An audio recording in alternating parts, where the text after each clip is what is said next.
Over the past decade and a half, I've had the incredible privilege of meeting Christians all over the world who are persecuted because of their faith in Jesus.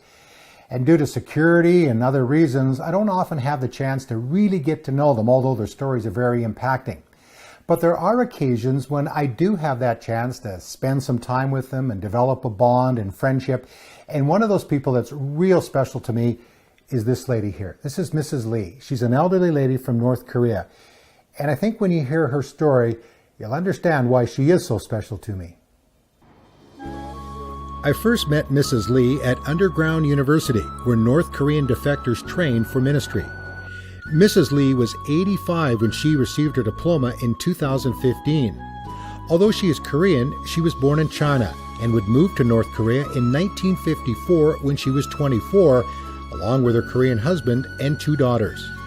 Her husband was sent by the Chinese government to work there, and life was very difficult. A 3rd daughter would be born in North Korea. The North Korean government thinks family background is most important. And since we came from China, they didn't treat us very well. My husband was good at farming, but wasn't paid properly. We didn't get good things from the government. Mrs. Lee has experienced many difficulties and hardships during her life in North Korea, including the death of her husband of 45 years in 1997, and her oldest daughter was killed in a house fire in 2000. Mrs. Lee's leg was badly broken when rice sacks fell on it, and she spent months in hospital. The leg didn't heal properly, and she had difficulty walking for many years. Just trying to survive, especially after her husband passed away, was not easy. In 2002, she decided to go back to China with her youngest daughter and 3 of her grandchildren. Once in China, her youngest daughter got a job working for a Christian businessman who encouraged Mrs. Lee to come to church and that her family would be blessed. By then, her eyesight was also failing, and her leg wasn't getting any better. He didn't explain about God or Jesus or Christian things. But I was touched when he said that my descendants would be blessed if I went to church on that Friday. Up to this point, Mrs. Lee, now in her 70s, had never met a Christian and knew nothing about Christianity.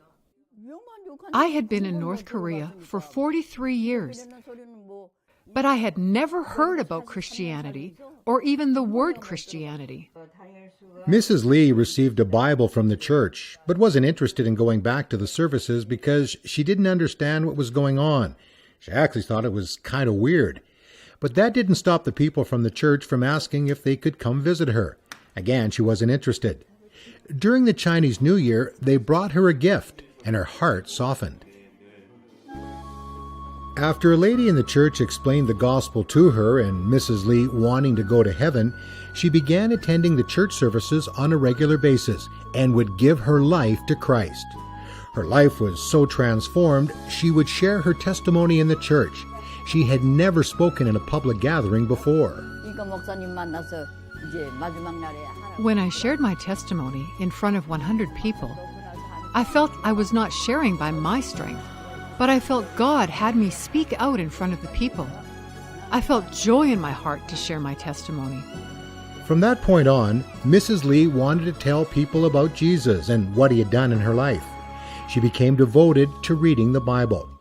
She also tells a story about how the Lord healed her damaged leg and restored her eyesight. Whenever I read the Bible, whenever I sing a praise song, I felt something was burning in my heart.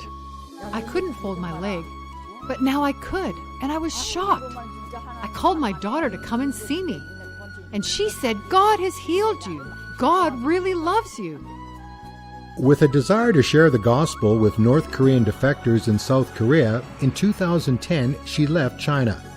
Like all North Koreans, Mrs. Lee crossed into Thailand and had to turn herself in. She would be taken to prison and would remain there until the South Korean government permitted her to come to Seoul. In Mrs. Lee's case, she was in prison for 12 days. In the prison in Thailand, I was in a small room.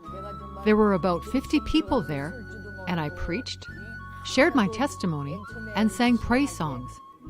After that, I came to South Korea to keep evangelizing people. At a prayer meeting in Seoul, Mrs. Lee would find out about the Voice of the Martyrs Korea discipleship schools. When I was in China, I had many experiences of the Holy Spirit, but I really didn't know how to preach or what to share with people. But since joining Underground University, it's been helpful to get some ideas how to reach out to people and what to share with them. I was also touched by reading Tortured for Christ and hearing the many guest speakers who work in the persecuted nations. I was really challenged by their stories and their ministries and what real Christian life looks like.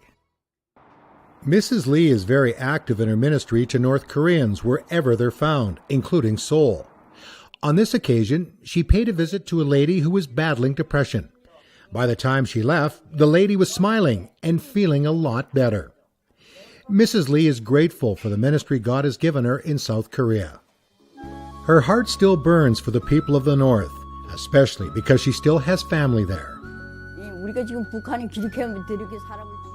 Every day I pray for North Korea. The leaders of the government are very wicked people. So many believers have died for Christ in North Korea. There are many martyrs there. I pray every day for the North Korean people.